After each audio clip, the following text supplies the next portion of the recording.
Ladies and gentlemen, welcome once again to Global Talks here at the Global MUN. I really hope you guys are having a wonderful, wonderful time. It's now time to open your cameras. Say hello, everyone, as we introduce to you all Mr. LeRon Barton from the United States. Mr. LeRon, the microphone is all yours.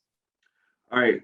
Thank you, Mal, for the introduction. Hello to everyone at the Global MUN. I hope everyone's doing well. My name is LeRon Barton. I'm a writer, author, speaker. I'm originally from Kansas City, Missouri. I currently live in San Francisco, California. I'm an author of two books. First book is Straight Dope, a 360-degree look into American drug culture, which simply asks the question, why are drugs so inundated in the United States? I talk to drug dealers, drug users, people in recovery, teachers, counselors, parents, folks who have lost, people, who have been impacted. That was released in 2013. 2015, I wrote a follow-up. It's called All We Really Need Is Love, Stories of Relationships, Heartbreak, Stories of Dating, Relationships, Heartbreak, and Marriage. It was just asking the question, how does one find love? How does one keep love? How does one lose love? And how does one find love again? I spoke to so many people, all walks of life, and it was really cool hearing love stories. Since then, I've written essays about race, mass incarceration, politics, tech, and the occasional dating article. These articles have appeared in Salon, Black Enterprise, the Harvard Business Review, Ravishly, Your Tango, the Good Men Project, as well as the Elephant Journal. I'm also a 3-time TEDx speaker. My first TEDx, How I Overcame the Fear of My Stutter, was back in 2018. And since then, I went on to do 2 other TEDx, The Power of Sharing Your Story and The Vital Importance of Documenting the Moment. And for me, I'm a person, I like to talk about race, racism, white supremacy, anti-Blackness. Being a Black man in America, I think it's very important for us to understand, what racism is and how it impacts everyone. For me, the term racism, white supremacy, I like to use them both. It just essentially means it's a system on this planet that is created to disenfranchise, dominate, and discriminate against anyone within this world that is not white, while creating a hierarchy that keeps whites at the top and just sort of goes down from there.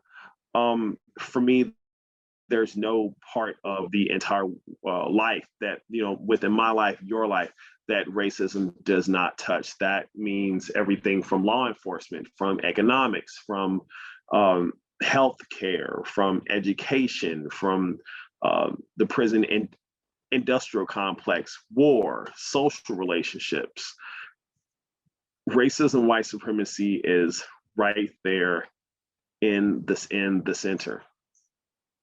So today, what I want to do is, this is going to be a pretty short talk, but I want to sort of go through scenarios and tell you a little story about, who I am, how race has impacted me, and I want to get some Q&A. I really want to hear from everyone. I want to, answer any questions that you may have. Please feel free to ask me questions about this topic. If you agree, if you don't agree, that's totally fine. But this is why we're here. So I grew up in Kansas City, Missouri, an area called South Side, which is a fairly, it's kind of a rough neighborhood.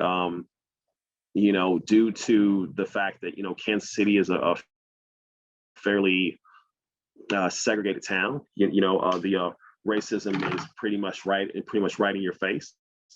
And so, because of that, many opportunities, whether it be educational, economic wise, Black people were cut off.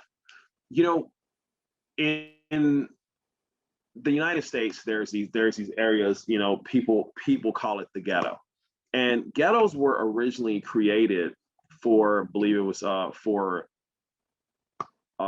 people that were returning from the war. They were low income areas, but the ghettos ended up being areas that Black people were sort of shuttled to. Historically, when it comes to race in America, everything starts from slavery. The great writer Nicole Hannah Jones is actually my girlfriend's friend. She wrote a project, or she created a project called the 1619 Project. I don't know if anyone's ever heard of that, but it talks about how the first slave ship was docked in Virginia. And from there, slavery started. And one thing about slavery is that, we have to look at it from a perspective of, not only were people like me, property, but we were cut off from any and all familial and cultural ties. So that means that, I don't know where my people come from. The farthest back that I can trace my lineage is that from a guy by the name of Barton. He bought my great grandfather, named him Jim Barton. And from there, that's why my name is LeRon Barton. So not only were we cut off from our culture, but we were essentially these sort of cogs in a machine. It's like slaves were looked at as like parts, as like cattle, as if you go to a factory and you have a conveyor belt, or if you're working a forklift. We were not human, but we were just essentially tools to be able to work a machine. We were often traded. We were sold.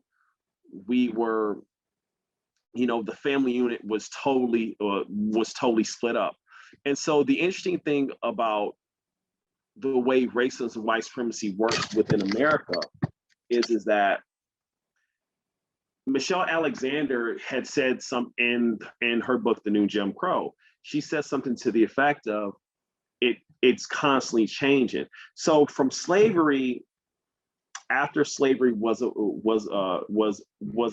abolished, after the Civil War, and this is why we celebrate Juneteenth, because on June 19th, I believe it was 1865, if I'm not mistaken, there was a guy named by the name of General Major Granger that actually came to Galveston, Texas, on June 19th, and in one of his decrees, he said that slavery was over. And so from slavery came Reconstruction, which is essentially life in America post Civil War, right? So this was a time that while Black people were free, we were constantly terrorized. White people in America were particularly vicious to black folks. The KKK. Different white terrorist organizations as such. One thing that I do want to point out is that during this time, and during the time of slavery, there were organizations called slave patrols, slave catchers, which would actually, whenever a slave would run away from the plantation, break free, or just try to gain their freedom, there would be these slave patrols. And if you look this up, and this is true 100% facts, the slave patrol badges look very similar to what in America we call a sheriff's badge. And so sheriff's badges are sheriffs are just essentially another form of law enforcement or police.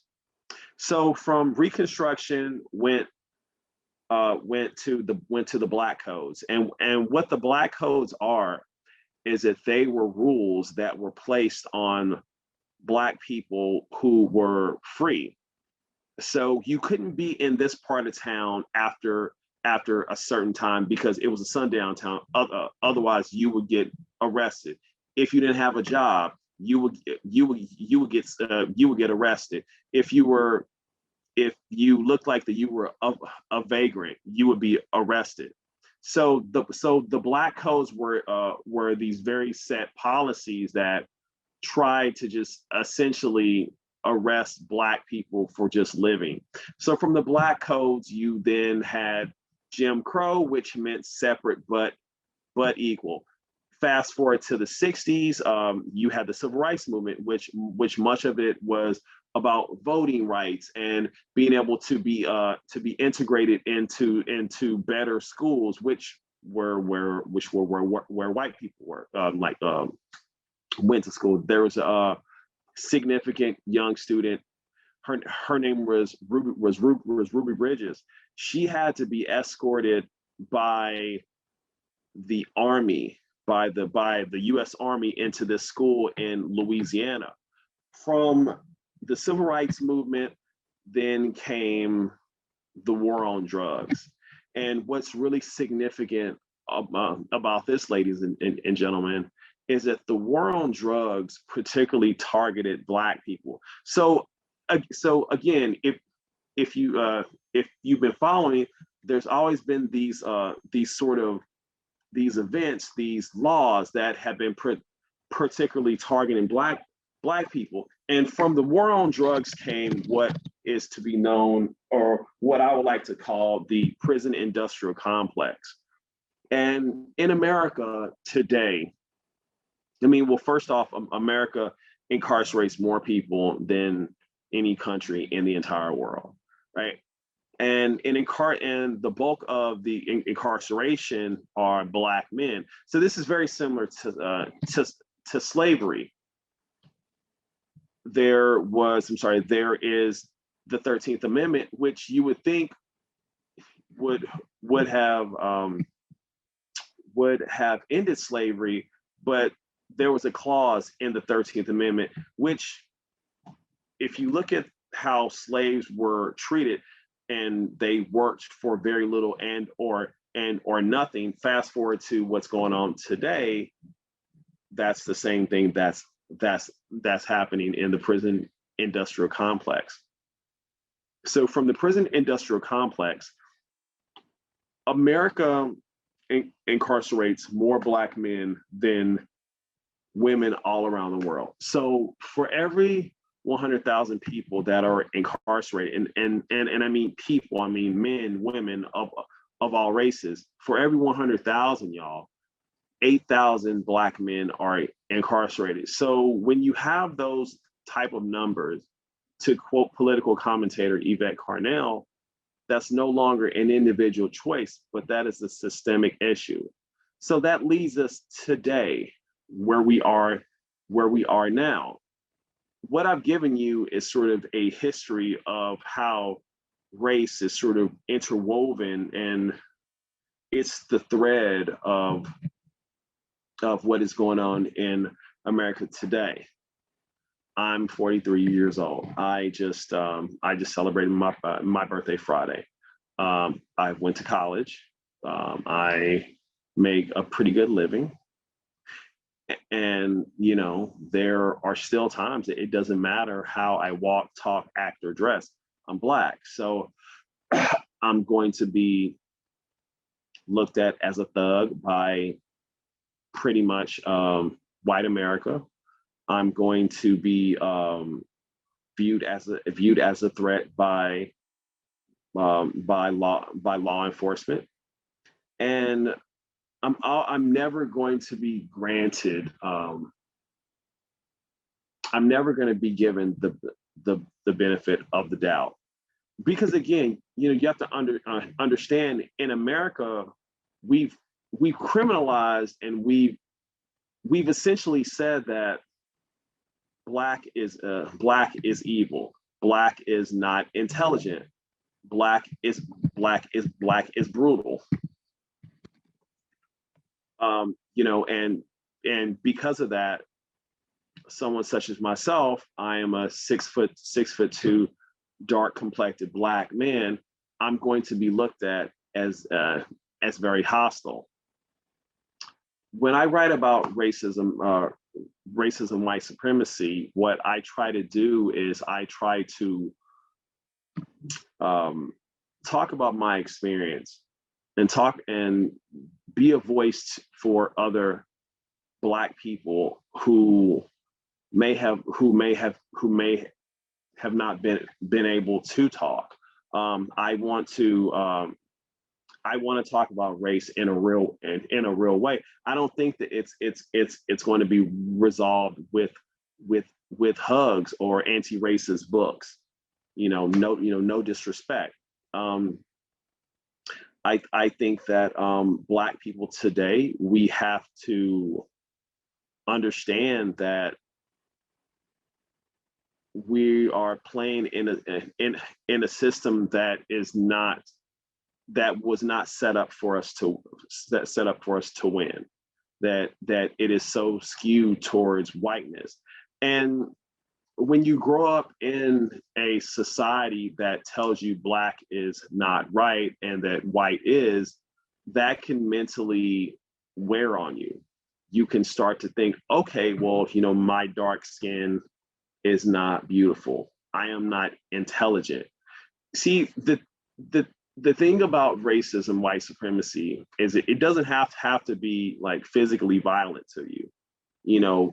You can just walk down the street and see people clutch their purses. You can see billboards with nothing but white faces. You can watch the media and see how Black people are criminalized and how we're talked about as if we're brutal.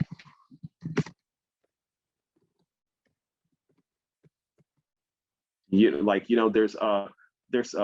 so many ways that we are attacked.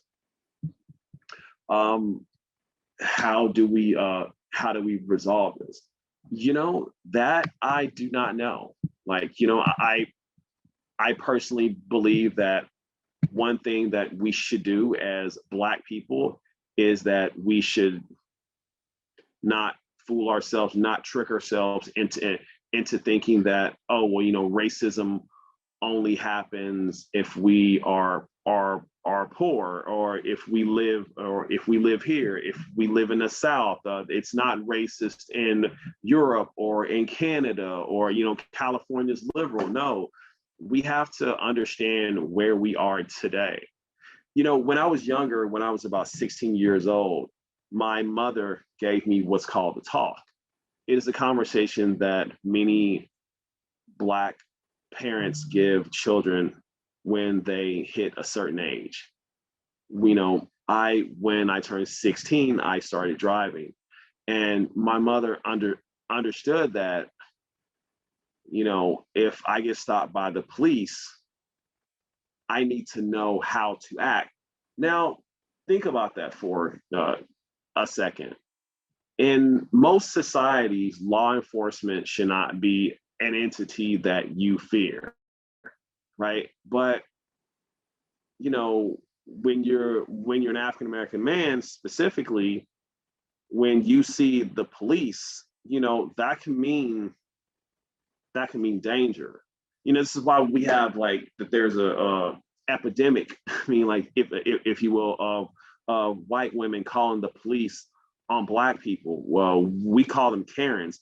I don't like to use that term because I feel like that it sort of sanitizes what is going on, and it makes it funny when there's nothing funny about a white woman calling the police and potentially them harming me. So the talk that is given to Black teenagers is just simply saying, listen, it's not an if, but it's a when you're going to interact with the police. And so this is what you have to do to shrink yourself to make the police officer, him or her, feel comfortable, and to hope that you come home alive. Because I tell you something, whenever I'm stopped by the police, I don't know if this is going to be the last time that I'm able to come home. Like it is that serious. So that's pretty much what I would like to present. I would love to hear or to answer any questions.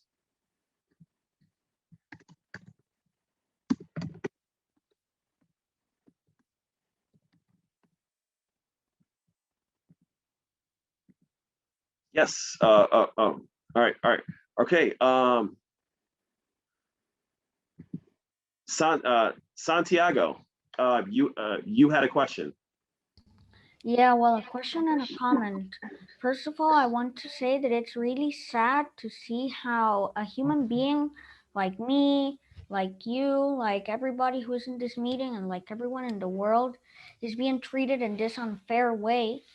And it's really sad that like you fear the police, because usually you should feel secure with the police, but to Right. fear the police, there's certainly a problem. But what I wanted to ask you was about the Black Lives Matter Hmm? like manifestations, because I do agree that they should protest, but I think that also like resulting to violence and like how violent they were, I think that's still like that shouldn't be like that. They should Okay. be like a pacific like movement. But what do you think about the manifestations and all the violence that was presented in them? Well, Santiago, thank you very much for that for that question. You know, for me, whenever I think about the and I believe like that, you know, you could be referring to what some in the media call riots. I like to call them uprisings and demonstrations. Um, you know, we have to look at everything that brought us to this point, right?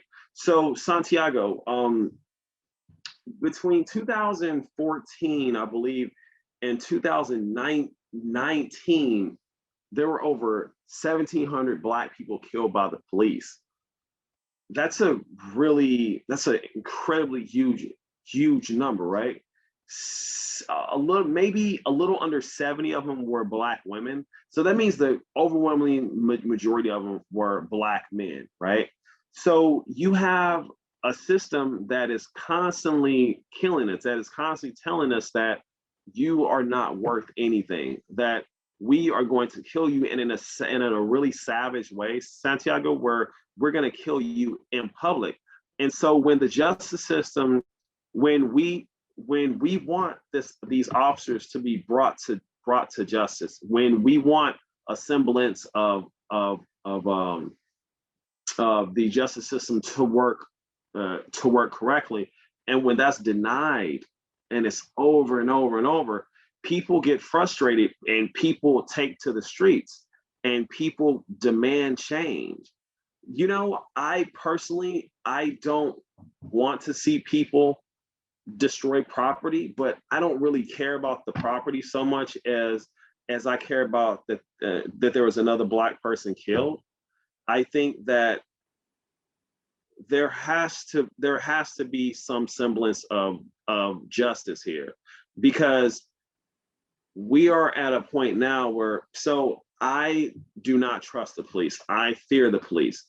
I will tell my nephews, do not trust the police, because the police are not there to protect me. They are there to hurt me. You know, when I come across a police officer, Santiago, it's really 50-50, man. Like, you know, either, like, you know, maybe this person sees that I'm not a good guy. Maybe they're not afraid of me. But the problem with racism, white supremacy, Santiago, is that be, because there is this vision or thought of who I am as being a violent person, it doesn't matter what I do.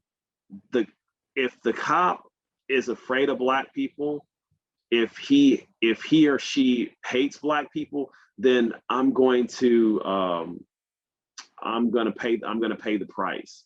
So you know, man, the great Dr. Martin Luther King once said something to the effect of, riots are the voice of the unheard. So if you deny my human rights, Santiago, I'm going to get mad, and at some point I'm going to explode. And so, you know, that's just what it is, Jack. Thank you for that question, man. I really appreciate it. I saw that there were some other folks who had their hands up. Anyone love to chime in? Yes. Yeah, I was going to ask you a question, but Yes, I think Santiago already asked it. It was about your position on the Black Lives Matter movement. You know, Valentina, great question. And Ignacio, I will get right to you, sir. I like the slogan. I'm not a fan of the group personally. The organization, they do a lot of things that I'm not okay with, but I do think that it has cause for many white people to finally admit that policing is not fair in America. So I mean, you know, that's what happens. So but thank you for the question, Valentina. Ignacio, what is your question, sir? Okay, no, thank you. No, first of all, I wanted to thank you for being here and for telling us your story, which should be heard everywhere in the world, especially Latin America. That's not heard enough. So, there's a common argument most installed in the Republican side, which is based on statistics such as white people have higher incomes than Black people, right? White people have more college degrees than Black people in like statistical ways. There's more Black and Black crime. So are these statistics directly related to a culture that has been progressively developed in the Black community? I want to hear your perspective as a Black man. Okay, all right. Thank you for that. So when we talk about, you know, as far as wages and schools, so in America there's a term called PWI, which means predominantly white institution.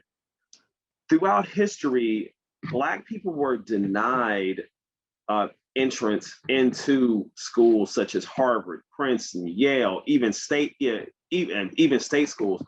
We did not truly start to integrate into high schools with white people until a little over 50 years ago. So you have to understand, in America, there's a phrase that I like to say, you know, everyone was able to become white.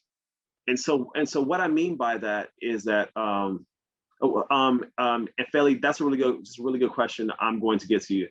So what I mean by when people were able to become white is that when the Irish came over to the United States, they were discriminated against. There were signs that say Irish need not apply. They were shuttled into rough neighborhoods. They were, you know, bigotry was sort of thrown their way. But slowly but surely, they were able to assimilate into being American, right? When the Italians came to America, they were brutalized. They were called all types of nasty names. They were denied their place in society until slowly but surely they were able to assimilate. So it, you know, and this goes from like, and this goes for, you know, Jewish people, just different ethnic whites were able to come over to America And after they took the abuse, they were able to assimilate to whiteness. The thing about Black people, Ignacio, is like we were unable to do that because we started off as slaves, and because we don't share the same skin color. See, in America, unlike a lot of other countries, people's ethnicities really, it's not a marker, right? So like, we'll have neighborhoods like, a Little Italy. We'll have a Poland town, but for the most part, white people are just white, and so Black people we're just Black. So this built-in caste system in America has always prevented us from rising. Now we talk about crime, right? So a lot of people will say, "Oh, this Black on Black crime is terrible." Well, Black on Black crime is a racist term created to just demonize Black people. Because if you think about it, in America, everyone, like every race lives amongst themselves, right? So white people live amongst white people. Black people live amongst Black people. Mexican people live amongst Mexican people. Puerto Rican people live amongst Puerto Rican people. So white and Black people commit crimes around the same rate. It's just that Black people receive sentences that are about 20% higher. See, this all goes back to the prison industrial complex, because again, we are the biggest population of all of that fill up all the prisons, right? So there's going to be there's going to be an entrance to keep criminalizing us. So it's not so much culture. If you deprive people of a way to make a living wage, if you give them substandard housing, if you lock them out of education, people are going to do what they're going to have to do. And so that's what's happening in America.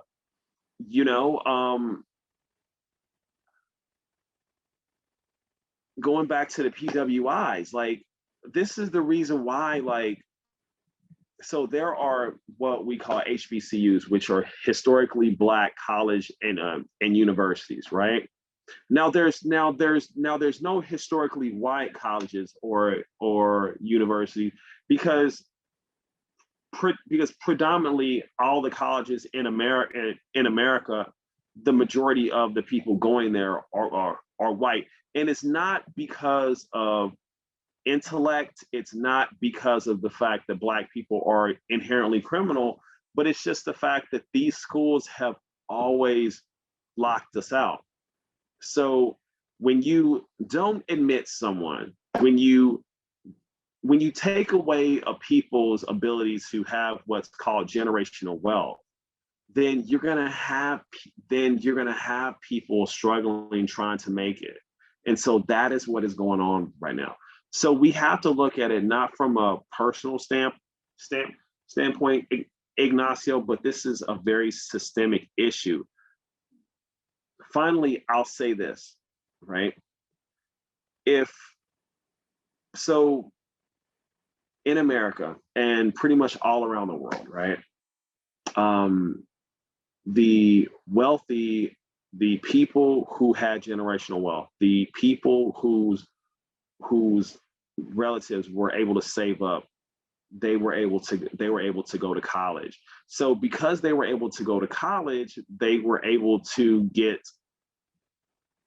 certain accesses to different jobs, societies. There's a term for it, Ignacio. We call it social capital, which essentially means that, it's like a hyper style networking. Which it essentially means is like, it's all about who you know, right? So if Ignacio was able to go to this school and get into this frat, then when he comes out, he's able to plug into that network. You're able to say, hey, Bill, can you get me a job here? Or, hey, I'm part of this alumni situation. But in America, it costs money as well. So it's primarily about race. And so when you are Black, you are just locked out of the ability to just make as much money as Black people, to be able to, make as much money as white people, to amass the kind of wealth that is needed to pass down throughout your lineage. I hope that was able to answer that question for you. Thank you. Yeah, no problem. So I before I get back to Santiago, Feli asked, what do you think is the reason for the sudden interest around the world on Black people's safety? Feli, that's a really good question. That I do not know. I'm always very I am always very hesitant to when it comes as far as like people caring, because it seems very temperamental. It seems like that it just kind of comes and goes, so I don't know. I can't answer that one for you though. But very good question though. Okay, so Santiago, you had another question? I was actually gonna comment on what you answered me, and I agree that sometimes the people, for example, with feminism or with this racism and white supremacy and all of that, like that, they do not want to strive for your rights, and I completely understand that. But I still think that violence should only be like the last resort, because it's still, and it's not only about like damaging property, but also like hurting someone, and maybe that someone still disagrees with like racism and all of that. So I do understand like the need for a change and what Martin Luther King said. I think it's very, very good. But at the same time, I'd say violence should be only like a last resort. If you can find a peaceful solution, then just do it. Listen, like I think that very good point, Santiago. I so my hero is Malcolm X, and Malcolm X always said, never be the aggressor when it comes to violence. Move in peace, but if someone lays a hand on you, you defend yourself. And whenever we talk about violence, it's we're always framed as the ones that are violent, but we don't talk about how there's been racism in the States has always been one way: white aggression against anyone that is not white. But for some reason that's always glossed over. And Black people are just if you look at it, Santiago, right? Any other group that has always been trying to defend themselves has always been painted as violent, because what society wants us to do is to always be, oh well, let's let bygones be bygones. Yes, let's come to a moral understanding. But whenever we stand up and say we're not going to take this anymore, then all of a sudden it's a horrible thing. And so we have to ask ourselves, why are racialized people not allowed to defend ourselves? Why are we not allowed to get angry? When I mean, it's really a fascinating thing. It's almost like, well, you're supposed to be the person who is just supposed to always be hey, you know what? It's cool. I'm just gonna let it go. And that's not right. Camila, I'll let's read this. Amanda Pedro. Oh man, that is so real. Like, look, things like that happen all the time. when you are a Black person, when you are brown, ever, and when you do something great, when you ace a test, when you have this incredible high score, people think that you're cheating, right? Because to them, you're not supposed to be able to do that. So very good point. Finally, the last question is from Sasha. In your opinion, how important is the government regarding the situation that Black people have to go through? Sasha, this is a great question. I believe in that the government has to step in, has to make things right, because without the government's assistance, racism against Black people wouldn't have prevailed for so long. So the government, they have to intervene. What we as Black people have to do on our own is that we have to start finding candidates that will back these measures, that will back things such as defunding the police, that will back things such as, you know, creating legislation that will protect us. You know, we can't just vote Democrat just to be voting Democrat. We have to do something. We have to put our power and put our message behind a candidate that is going to help us. So, any other questions before I depart? Yes, yes, sir, Ignacio. Yeah, I have a question. So, do you believe that the BLM movement came to the spotlight as a result to the political spectrum and the elections at that point of time? I think that the BLM movement, I mean, it obviously grew because of the political times, but it came about because of after a young man by the name of Trayvon Martin was killed. Do you remember who Trayvon was? Yeah. So the BLM movement was created by 3 Black women, Patrice, Opal, and Alicia Garza. Patrice Cullors, I believe. Opal, I can't remember her last name. Forgive me for that. But it was just a rallying cry. Black Lives Matter. Like our life matters, and it was a protest against the senseless police killings of unarmed Black men.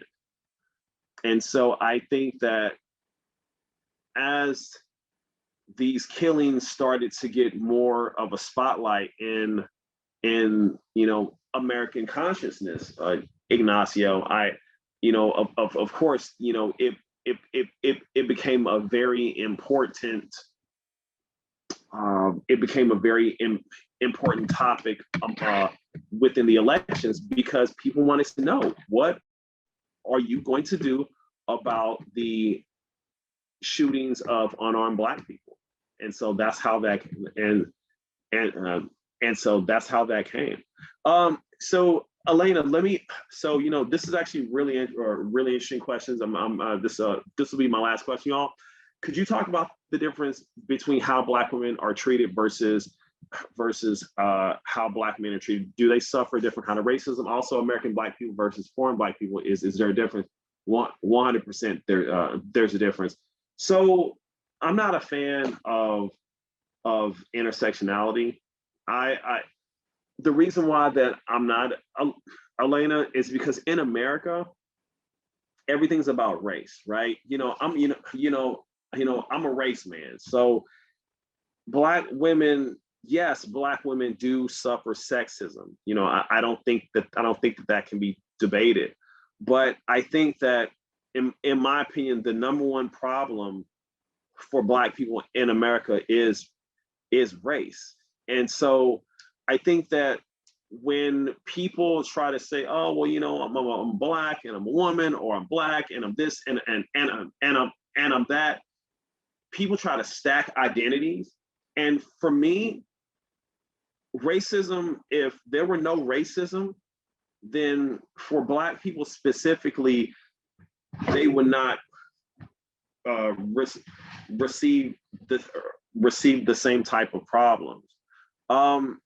As far as black like American-born Blacks versus foreign black people, you know, gosh, that we really don't have a lot of time to get into that.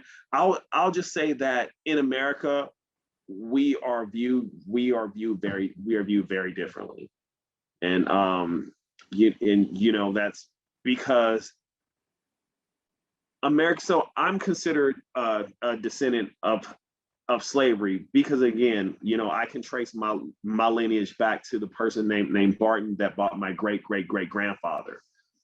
Because we have that history of slavery in this country, it's going to be like, my experience is going to be different than, say, someone whose parents immigrated here in like the 50s, 60s, 70s, right? Because they came from a different country. So they're seeing America from a different set of eyes. They're seeing America from an immigrant's eyes versus someone who is American born and who was able to see America as from, you know, this is where I was born. So last question from Santiago. Do you think the situation has recently improved with all the manifestations? No. No. You know, Santiago, people ask me that all the time. You know, do you think things are improving? I think that, you know, as I demonstrated earlier, racism just changes within time. So you can't enslave Black people. So you create the Black codes. You know, we can't outright say that Black people can't vote, but we create barriers, and, you know, with things such as ID or requirements that make it difficult for Black folks to vote. You can't discriminate against someone based on their name. Based on their race, but you can discriminate. But you can bypass someone's resume based on their name. And finally, Feli asked, what would it take for it to improve? Feli, honestly, America would have to start over. You cannot fix a broken country. You have to start it over. So that's all. That's all that I have, y'all. Thank you so much. These questions were awesome. It's been so good to talk with you all. Just really smart folk. My name is LeRon Barton. I have a website, www.leronbarton.com. I'm also on Instagram, LeRon L. Barton, LinkedIn, Twitter. Please connect with me. I would love to continue the dialogue. Awesome. You all take care. Thank you so much, LeRon. Have a wonderful time. Guys, thank you so much for experiencing this first Global Talk. As we carry on into the second one, we'll be starting in just 12 minutes. All right, everyone? So 12 minutes. It's this same room. It's this same link. So you guys can just stay around if you want. 12 minutes, we'll be starting with our very special Global Talk on cybercrime, everyone. So have a wonderful time. See you in a few minutes.